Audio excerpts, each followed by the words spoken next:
fais cette vidéo, vous devez vous en douter, c'est pour vous parler de mes dernières lectures. Et d'ailleurs, je dois revenir sur une que j'ai oubliée dans la précédente update, c'est Le Pont des Tempêtes. J'ai enfin lu le tome 1, et je vous avoue que du coup là entre ces deux updates, il y a un petit moment qui est passé, il y a plus d'un mois, et du coup je suis un petit peu plus trop tous les tenants les aboutissants. Du coup ça fait un petit moment que ma lecture est passée. Mais si on revient donc Le Pont des Tempêtes, je pense que beaucoup de personnes connaissent déjà, moi je suis très à la traîne. On est sur une trope de Enemies to Lovers. On est sur un monde où il y a plusieurs royaumes, dont un en fait qui est en plein milieu de la mer et qui a un long pont qui le traverse. Et il est détenteur de ce pont, et donc du coup tous les flux commerciaux qu'il y a entre les autres royaumes, c'est un peu lui qui a la main mise, vu qu'il taxe énormément, ou pas d'ailleurs, selon les royaumes. Et nous, on va suivre une jeune fille qui vit dans un royaume, et son père, du coup, l'a élevée depuis toute petite pour qu'elle devienne la future épouse du roi, et ainsi vouloir tuer le roi d'Itikana et récupérer le pont pour pouvoir avoir des meilleurs échanges commerciaux. Donc nous, on suit ces jeunes femmes-là, et on va la voir du coup, toutes les manigances qui vont être mises en place, et le mariage, et la relation qui va naître du coup entre le roi d'Itikana et elle. Et je vous avoue que eh bien, j'étais un peu en mode... ça m'agace parce qu'il y a eu énormément de manque de communication, je trouve, entre les deux. Il y aurait des choses qui auraient pu ne pas se produire en fait si...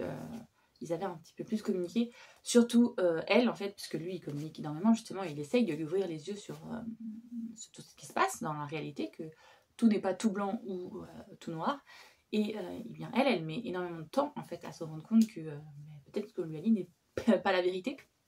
Donc voilà. Mais j'ai quand même assez hâte de lire le tome 2 justement pour voir où ça en va, parce qu'à la fin du tome 1 il se passe un truc qui est quand même franchement pas cool. Donc voilà, j'ai quand même hâte, et j'ai beaucoup de bons retours aussi pour la suite, parce que donc les deux tomes 2 là c'est sûr du coup Lara et j'ai plus son nom, Arène? Non c'est pas Arène, bref c'est sur ces deux protagonistes là, et après les deux autres tomes qui viennent d'après c'est sur la sœur du roi d'Itikana. Et les deux tomes encore d'après ça sera sur d'autres personnes, et le 5e tome du coup sera en octobre. Donc je me dis il va falloir que je me manie un petit peu, surtout qu'on est dans une ambiance plutôt été, tropique, voilà, chaleur et tout.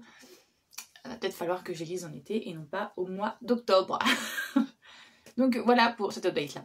Ensuite vous me connaissez, je lis énormément de graphiques, et là dernièrement j'ai beaucoup lu de graphiques, enfin pas beaucoup lu mais j'ai majoritairement lu ça, même si j'ai quand même trois romans à vous montrer, parce que eh bien, je suis sur plein de projets d'écriture en même temps, 8 à l'heure actuelle, donc c'est un peu compliqué. Je vous avoue que je passe mon temps soit à travailler, à faire mon taf, voilà, puisque j'ai un job saisonnier à côté, ou alors à écrire, et voilà, et j'ai pas de temps vraiment perso pour moi, donc je lis assez peu. Et quand je lis, eh bien j'aime pas trop être devant un roman, justement, vu que je passe ma journée à écrire sur des manuscrits et tout, voire des lignes de texte. Eh bien, je lis quelques graphiques parce que justement ça change. J'ai pas des pages d'écriture devant moi, mais voilà, les romans ça devient un peu plus compliqué. Donc j'espère que c'était juste une phase et que ça va pas être tout l'été comme ça, parce que sinon je vais arriver au bout d'un moment à avoir plutôt d'updates à vous proposer. Donc je commence, je les prends pas dans l'ordre, hein. Je prends comme ça vient. La servante de l'empereur, le tome 3. Donc on est sur l'histoire de cette jeune fille qui en fait fait partie d'un clan. On est dans un espèce de Japon féodal où eh bien l'empereur a 5 ans, et eh bien il y a différents clans dans cet empire, et eh bien il décide que ils vont marier l'empereur alors qu'il n'a que 5 ans, donc voilà, c'est un peu bizarre. Donc chaque clan envoie une fille susceptible d'être la future impératrice, sauf que dans le clan de Linfa, eh bien, il n'y a qu'elle, et elle a une vingtaine d'années, et elle n'a certainement pas envie de se marier avec un gamin de 5 ans. Ce que le régent va voir, le demi-frère de l'empereur actuel, là, qui a 5 ans, et qui du coup, justement, régit, comme le dit le nom, l'empire, parce que pour le moment, un gamin de 5 ans ne peut pas vraiment régner à sa place, et il va lui dire, écoute, puisque tu ne veux pas être l'impératrice, eh bien pourquoi tu ne deviendrais pas une espèce de gouvernante, parce que c'est avant, je trouve que le nom est un peu à connotation péjorative. Donc voilà, elle va devenir en gros la gouvernante de ce gamin de 5 ans, et elle va du coup découvrir un petit peu tout le monde politique qu'il y a autour.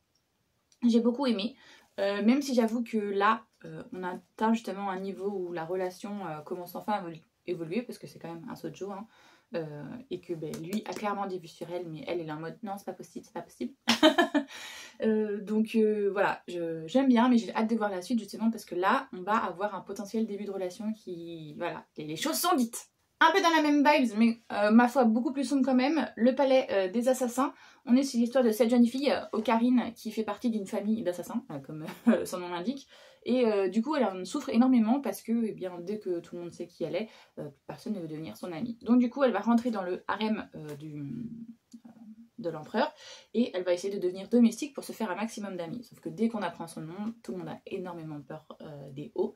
Et elle va se lier d'amitié un petit peu avec l'empereur et donc décider que comme elle se rend compte que dans l'espèce d'arène il y a énormément de complots justement pour soulever, avoir des punchs contre l'empereur actuel qui est un jeune garçon encore une fois, je sais pas ce qu'ils ont avec les jeunes garçons mais bon c'est pas grave, eh bien elle va décider de tout faire pour que déjouer les complots qui vont contre le futur impérateur, donc impérateur, Elodie, empereur s'il te plaît.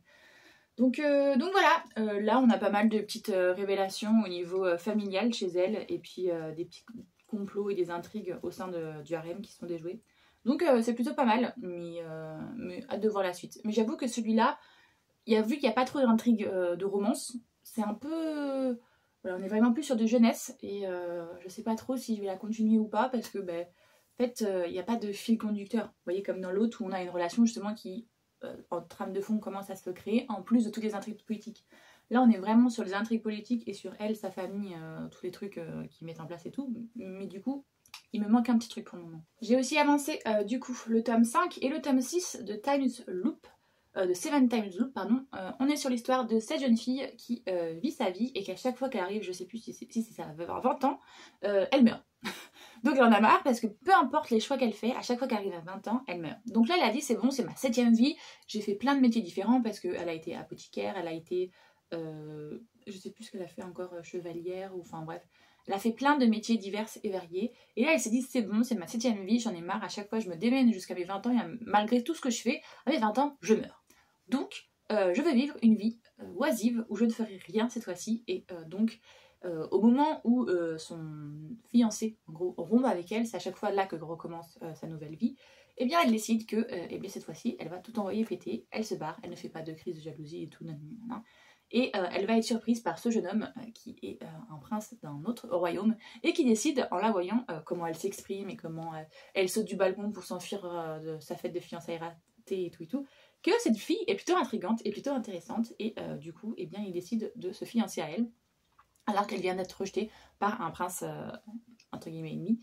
Et voilà, du coup il va lui demander en fiançailles, elle va être en mode bah non j'ai pas envie en fait, je veux une vie tranquille, alors qu'elle sait que lui ça va devenir un futur empereur et un gars qui va vouloir conquérir et tout.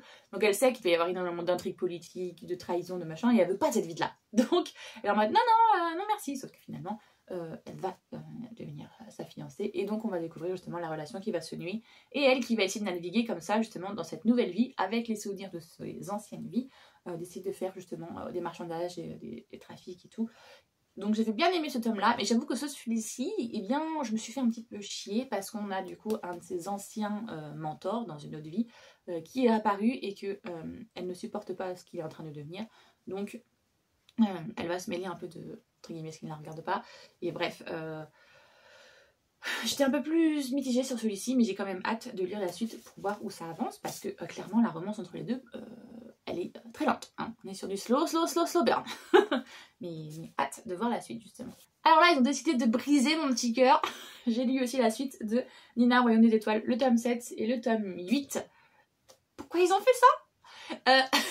Donc Nina au royaume des étoiles, on est sur cette jeune fille qui est en fait une orpheline, mais dans son pays avoir les yeux bleus c'est extrêmement rare, et comme la princesse qui avait les yeux bleus est décédée lors d'un accident de calèche et qu'on a besoin d'elle parce qu'il va y avoir un mariage arrangé avec cette jeune fille, et ben du coup quand ce prince le prince de ce royaume va tomber sur cette jeune orpheline, il va l'enlever tout simplement, lui mettre une perruque de la même couleur de cheveux que sa supposée sœur et va dire bah écoute je vais en gros te formater pendant plusieurs semaines voire un mois et tu vas devenir la future princesse.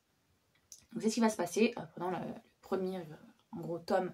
Ces deux-là, eh bien, ils s'apprivoisent un petit peu parce qu'au début elle le prend pour son ravisseur évidemment, et petit à petit elle se rend compte de toutes les raisons pourquoi il fait ça aussi, pour le bien du royaume, nanana, et elle va se rendre compte qu'en réalité en plus ce n'est pas le vrai prince, que lui-même on a fait la même chose avec lui, on l'a enlevé et il est devenu prince parce que le prince est décédé, donc en vrai il reproduit exactement le même schéma qu'on a fait sur lui, le gars, c'est pas très intelligent. Mais du coup, ces deux-là vont se rapprocher petit à petit et vont tomber amoureux. Jusqu'au moment du fatidique arrive et eh bien, il faut qu'elle aille se marier avec le royaume d'en face, le royaume sanguinaire. Et donc, on arrive sur ce gars-là, sur Seth, qui est un gars très clairement qui déteste tout le monde et qui tue les gens sans vergogne, qui n'a aucune... Enfin voilà, c'est le gars un peu sociopathe par excellence. Donc quand elle arrive, elle sait qu'elle doit se fiancer pour le bien de son pays, mais en même temps, elle a un peu peur parce qu'elle voit bien que ce gars il est difficile à comprendre, à interpréter, à gérer. Me dit petit à petit justement une relation va se nouer avec ce gars parce que elle a un franc-parler que les autres princesses n'ont pas. Elle a cette manière de fonctionner un peu brute de décoffrage que finalement il apprécie bien parce qu'il se rend compte que elle est franche. Dans le tome précédent en fait il y a eu un complot qui fait qu'elle est accusée justement de l'avoir empoisonnée et bien du coup elle est enfermée en prison et on va du coup découvrir si les gars, lui et lui, essayent de la sauver ou pas. Et je vous avoue que j'ai eu extrêmement de mal sur la fin de ce tome-là parce que, eh bien, Seth, là, il voit rouge. Parce que lui, on a compris qu'il est tombé amoureux d'elle au final. Mais il se rend compte que elle a eu une relation avec lui, en fait. Et donc, là, il voit rouge et il n'y a plus moyen de discuter avec lui. Donc, ça va être compliqué. Et j'ai hâte de voir justement le tome 9 et le tome 10 pour voir si elle va réussir à lui faire entendre raison ou pas. Parce que là, c'est mal parti. Je pense que c'est un shoujo, donc elle va réussir à lui faire entendre raison. Mais voilà, j'étais un peu chafouin sur... Alors, ce tome-là, ça se passe vraiment en prison, donc c'est un peu chiant et long, je vous avouerai. Et ce tome-là, on a une espèce de climax à la fin où normalement, t'espères que ça se passe bien et au final, ça se passe pas si bien que ça. Donc voilà, hâte de lire la suite. J'ai lu la suite de You My Soulmate, le tome 6. On est sur l'histoire d'une jeune femme qui en fait rêve de rencontrer le grand amour, mais elle reste chez elle et elle ne fait que lire. Donc sa meilleure amie décide que c'est pas comme ça qu'on rencontre le grand amour, elle l'emmène en boîte, elles vont rencontrer deux mecs totalement différents, sa meilleure amie va tomber un crush sur l'un des gars, et l'autre est complètement bourré, il est inutile à souhait, donc eh bien, la jeune fille a décidé de l'aider, mais voilà. Et donc pour la remercier, cet homme eh bien, va décider de l'aider à elle trouver le grand amour, parce que lui, il n'y croit pas spécialement. Sauf que, de fil en aiguille, ils vont se rapprocher et ils vont vite découvrir qu'il y a des sentiments qui naissent entre eux, malgré le fait qu'ils connaissent son premier amour à elle et que potentiellement il va essayer de les faire se rapprocher, mais en se rendant compte que quand ils se rapprochent, eh bien, lui, il n'accepte pas ça parce que finalement, il a des sentiments pour elle. Donc voilà, on a la relation qui a énormément avancé depuis, ils se sont mis ensemble et tout, on a des petites crises de jalousie, des petites incompréhensions, on a toujours ce premier amour qui est toujours dans les parages à essayer de voir ce qui se passe entre les deux parce que finalement, il y a tout un background aussi avec ce gars qu'on découvre au fur et à mesure. Donc c'est assez chouette. En plus, on a des personnages secondaires aussi qui ont leur propre petit tracas, qui ont leurs propres histoires qu'on va suivre justement l'évolution de cela. Donc voilà. Un peu dans le même délire que les précédents, que le palais des assassins et la servante de l'empereur, j'ai lu aussi du coup La gardienne des concubines, le tome 3. On est sur l'histoire de cette jeune fille qui va avoir un mariage arrangé avec le bras droit de l'empereur qui est ici, que vous voyez pas mais qui est travesti en homme, mais c'est grave. Justement, ce bras droit en fait c'est un peu le souffre-douleur de l'empereur, malgré qu'il soit très intelligent, très stratège et qu'il fasse énormément pour l'Empire. L'empereur prend un malin plaisir à le maltraiter, très clairement. Et donc il va le forcer à épouser cette fille qui ne connaît ni d'Ève ni d'Adam. Et elle n'a pas trop le choix en tant que femme d'obéir. Donc elle va se marier à ce type. Sauf qu'elle va vite se rendre compte que déjà ce type est adorable, donc il ne correspond pas du tout à le méchant mari qu'on pourrait lui dépeindre. Et elle va en plus avoir un titre qui va lui être octroyé, vu que comme je l'ai dit c'est le bras droit de l'empereur. Elle va être du coup la gardienne des concubines, elle va aller dans le harem et elle va essayer justement de régler chaque petit problème. En gros c'est un peu encore une fois la gouvernante, mais sur le harem, cette fois-ci sur les concubines, les épouses et les maîtresses de l'empereur, parce qu'on est comme ça ici. Et donc du coup elle essaye de chaque tome de régler des problèmes, justement des rumeurs qu'il y a eu, des complots qu'il y a eu ou des querelles entre ces femmes-là. Donc voilà, c'est assez chouette. La romance prend son temps, même si là j'avoue que j'aimerais bien avoir justement un peu plus de romance, parce que nous on se rend compte un petit peu justement plus des sentiments du gars. On voit en fait que ce mariage il est peut-être pas si forcé que ça, il a peut-être un intérêt pour elle au final, Et ce gars, il est absolument green flag au possible. Il est trop choupi. Donc voilà, j'aimerais que la romance commence un petit peu à avancer. Et oui, il y en a encore. J'ai lu Dangerous Convenience Store, le tome 6. Là, on est très clairement, les gars, sur du yaoi. Hein. Je ne vais pas chercher midi à 14 h. On est sur une romance MM érotique. Et on est sur l'histoire de ce jeune garçon qui est étudiant et qui doit payer les frais d'hospitalisation de son frère parce qu'il est dans le coma. Et pour ça, eh bien, il a besoin d'un travail qui paye bien, en plus de ses études. Donc il va travailler dans une supérette, où c'est un quartier où il y a énormément de mafia. Et il sait que du coup, grâce à ça, en faisant des heures nocturnes en plus, il aura une paye assez conséquente. On le suit un petit peu du coup dans sa vie étudiante. Et le fait qu'il soit amoureux de quelqu'un, qui soit déjà en couple, mais qui lui propose quand même de sortir avec lui en mode tu seras mon amant.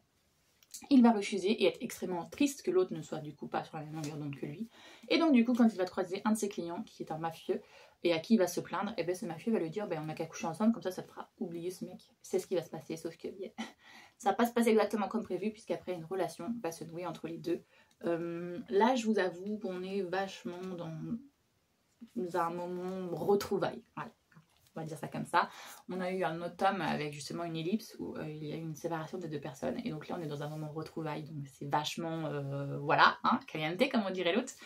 Donc, au niveau de l'intrigue de l'histoire, on n'avance pas beaucoup. Mais ça fait plaisir à voir justement parce que vu qu'on a eu quasiment 2 tomes, ou non, pas 2 tomes, parce que l'autre tome, il s'était déjà retrouvé. Mais on a eu des tomes assez transitoires, si je puis dire. Là, la relation, voilà. Elle est en place maintenant. On va voir justement quelles intrigues vont être développées autour de ça, parce que c'est bien beau d'avoir des scènes explicites, mais voilà, c'est pas un porno que je veux regarder. Moi, je veux avoir une histoire concrète, donc maintenant j'aimerais bien que l'histoire elle avance aussi, un petit peu, pas que de cet domaine-là. J'ai aussi continué du coup Seule la mort attend la vilaine, le tome 7. On est sur l'histoire d'une jeune fille qui joue énormément aux jeux vidéo et en l'occurrence un jeu qu'on appelle, je crois que c'est les Autonomous Game, où tu as un personnage qui a plusieurs potentiels prétendants et en fonction de la réponse que tu donnes, le lovomètre il augmente ou il descend. Et elle adore ce jeu à tel point qu'elle a fini par y jouer à la version difficult, la version hardcore. Et malheureusement pour elle, elle va rentrer dans ce jeu, mais pas en tant que l'héroïne, en tant que la méchante. Et elle sait que malgré tous les choix qu'elle a pu faire dans ses précédentes parties, la vilaine, elle meurt toujours à la fin. Et quand elle se rend compte que c'est elle, la méchante, elle se dit « Merde, il va falloir que je fasse des choix pour que ça n'arrive pas ». Et donc elle va jeter son dévolu sur un des protagonistes pour essayer de faire en sorte que, eh bien, il l'aime assez pour la protéger au cas où, ou si on en veut à sa vie. Mais les choix qu'elle va faire vont se révéler plus ou moins bons selon ce qu'elle va dire et ce qu'elle va faire. Là, je vous avoue que ce tome-là, il m'a manqué un petit peu quelque chose. Parce que pour moi, à la fin du tome précédent, on avait justement un boulevard qui se présentait pour un des protagonistes et que là, on l'a un peu travaillé, mais on est surtout revenu sur une des relations. Voilà. Et la fille, elle se met des œillères tellement énormes, c'est insupportable. Parce que pour moi, voilà, il y a celui-là qui le souhaite et il y a celui-là pour qui, je pense, c'est celui-là qu'il lui faut. Voilà, c'est lui, pas un autre. Donc, j'espère que la relation, justement, avec celui-ci va avancer dans le bon sens. Parce que c'est lui que je veux. Même si, franchement, c'est pas un green flag pour le coup. Le gars, il est spécial, mais je pense qu'il lui correspond bien. Et de toute manière, en plus, au niveau de sa position hiérarchique, voilà, si elle veut être protégée, c'est celui-là qu'il faut et pas un autre. Donc voilà, j'ai hâte de lire la suite justement pour voir bien comment ça va avancer tout ça. J'ai aussi lu une BD, les chroniques de Stellaire, les chroniques Stellaire, pardon, j'arrive pas à parler aujourd'hui. Eh bien, ma foi, c'était une petite BD, somme toute très jolie, très mignonne, mais je sais pas trop quoi en penser, parce que pour moi, ça serait presque une introduction, mais en même temps, j'ai l'impression que c'est un one-shot. On n'a pas de 1, on n'a pas de trucs, donc voilà, je trouve que c'est dommage, l'univers aurait mérité d'être beaucoup plus développé, je trouve. Le petit résumé, on est sur l'histoire d'un monde où la veille de vos 18 ans, vous avez une tapisserie magique qui arrive devant chez vous et où est tracé très clairement les fils de votre destin. Et selon la couleur que c'est, ça vous dit de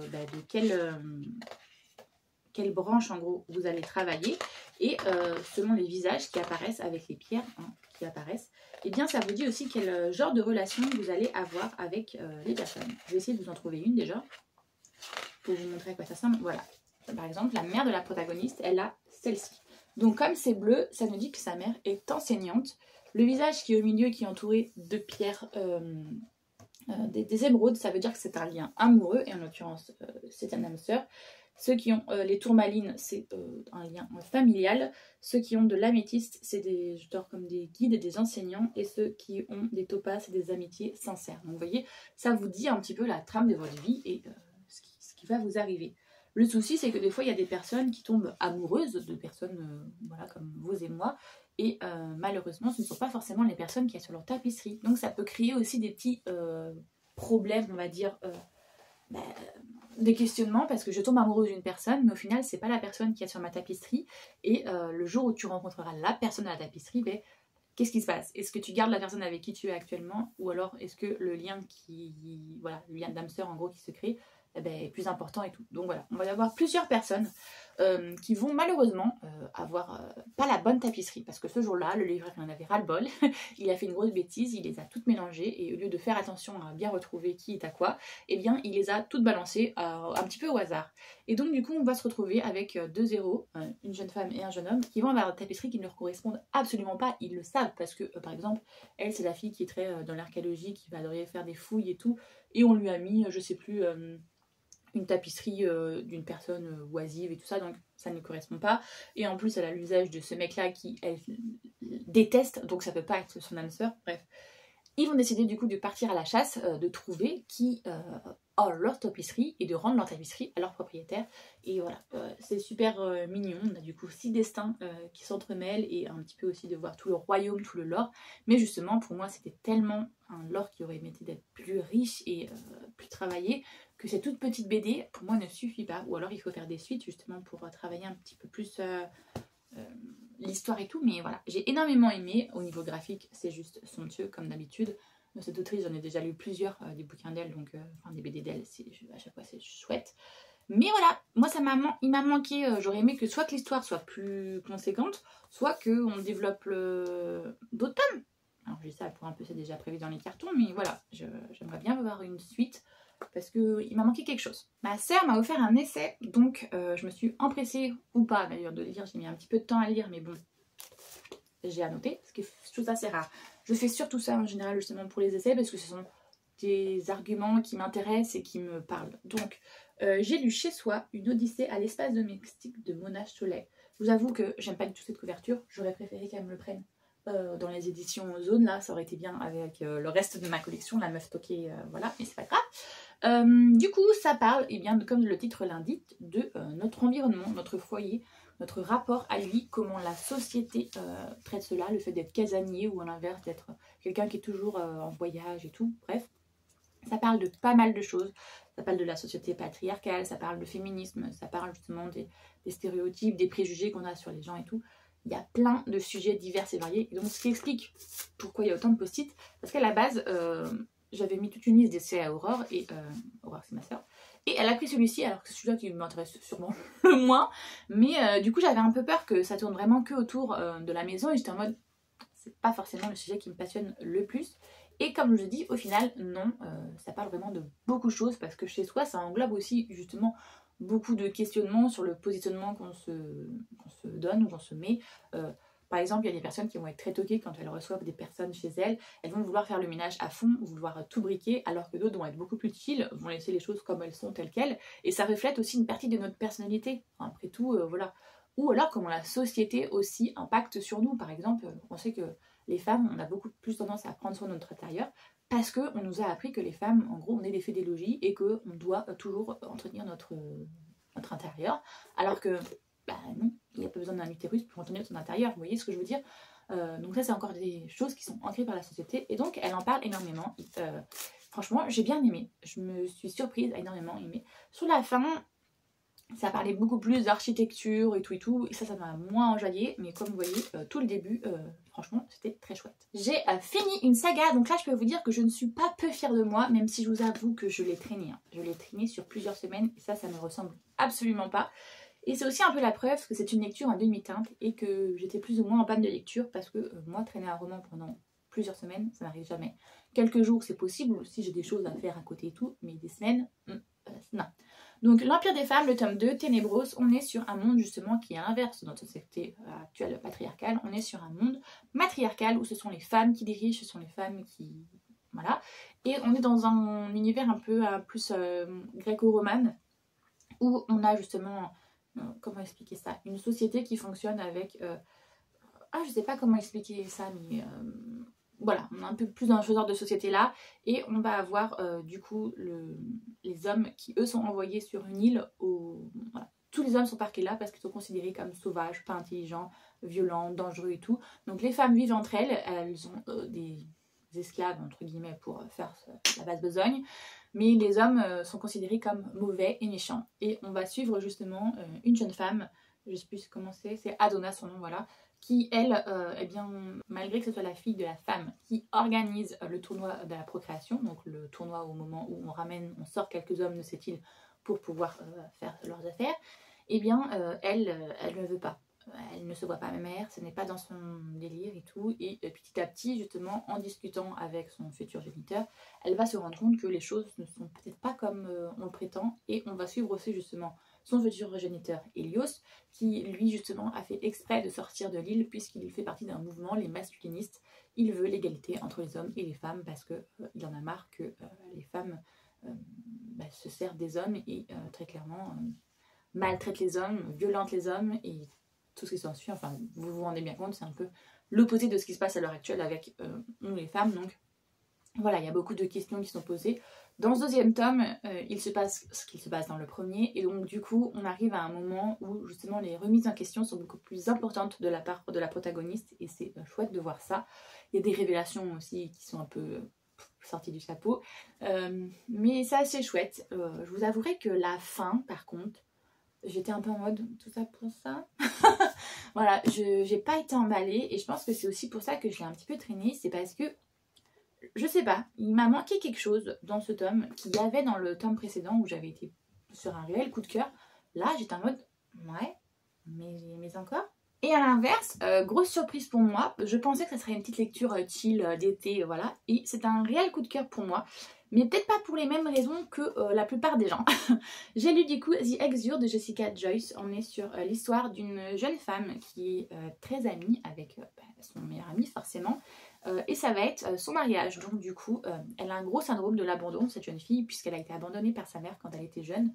Donc le fait que son meilleur ami se marie, c'est un peu compliqué pour elle, parce que d'un côté, elle est très heureuse pour lui, mais d'un autre côté, elle a ce sentiment aussi de devoir faire le mieux possible, parce que sinon, il va l'abandonner, déjà qu'il se marie à une autre femme, et qui va sûrement vivre sa vie avec elle et ne plus beaucoup penser à elle. Donc elle a ce sentiment de devoir faire le plus possible, surtout que en plus d'avoir perdu sa mère, enfin que sa mère l'a abandonnée, elle a perdu il y a quelques années justement une autre personne qui comptait énormément pour elle, leur deuxième meilleure amie dans leur trio, avec qui eh bien, elle a eu une relation tout simplement.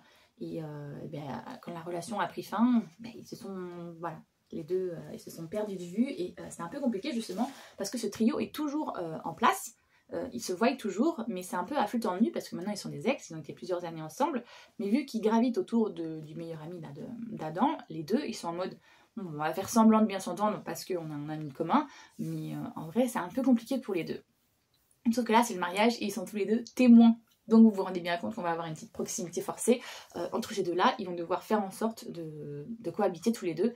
Et j'ai énormément aimé ce tome parce que ça relate énormément dans mon petit cœur. Désolée de dire ça, mais j'ai déjà eu une relation assez longue, 7 ans et demi, et on a essayé de remettre le couvert justement avec cette personne. Et du coup, c'est vrai qu'il y a beaucoup de moments dans ce passage où il y a des réflexions qu'elle a et tout, qui m'ont parlé, tout simplement, parce que c'est quelque chose que... Alors, il y a deux types. Il y a des personnes qui sont en mode bah, pourquoi pas, et il y a d'autres qui sont en mode on remange pas sans vomi. Mais je vous avoue que je sais pas comment expliquer, mais cette histoire a résonné en moi beaucoup plus qu'elle ne l'aurait dû. D'ailleurs, on en rigolait avec ma meilleure amie Cynthia, parce que à chaque fois que je lisais, je l'ai lu en quelques jours. Il y a des jours où je lisais pas, et donc ça allait. Et les jours où je lisais, je faisais des rêves de mon ex en l'occurrence. Donc voilà, quand je me dis que ça a fait un gros relate en moi, c'est que eh bien voilà, ça a évoqué pas mal de passages justement sur le fait que c'est une personne du coup dont tu connais tout, parce que tu as vécu plusieurs années avec elle, mais en même temps, vu qu'il y a plusieurs mois, années qui sont passés, cette personne elle a aussi changé. Donc il y a ce décalage entre c'est une personne que tu as aimée, que tu connais par cœur, mais qui a changé, donc ce n'est plus vraiment la même personne. Donc voilà, je trouvais ça très juste, très bien fait, un peu longuet par moment, je vous avoue, parce que il y a beaucoup de choses que je pense auraient pu être passées, mais c'est une romance en même temps qui fonctionne du feu de Dieu, comme je vous disais, voilà, il y a pas mal de choses. La fille, par contre, la crise là des 80%, on aurait pu s'en passer, hein, parce que cette crise est toute pourrie. Enfin, il n'y avait pas de raison de faire cette crise. Voilà, j'étais en mode déni bonjour. Donc voilà. Mais j'ai bien aimé. Et puis le Ellie, là, green flag à fond. Enfin, pas green flag au début, mais green flag pendant tout le reste, pendant tout le séjour en fait. Et voilà, j'ai bien aimé. Je le conseille vivement. Il est un poil long pour moi, je pense, parce qu'il y a beaucoup d'introspection, nanana, de retour justement dans le passé. Mais j'ai adoré. Je peux pas vous dire autre chose que j'ai adoré. Et franchement, j'y pensais pas au début, je pensais juste passer un petit moment de chill, tranquille, à lire une petite romance. Justement, comme je disais, j'étais un peu en panne de lecture, donc j'étais en mode, ouais, ça va peut-être me rafraîchir un petit peu. Et bien la preuve, celui-ci, je l'ai lu en peut-être 3 jours, alors que celui-ci, je l'ai lu quasiment en 1 mois. Vous voyez la petite différence.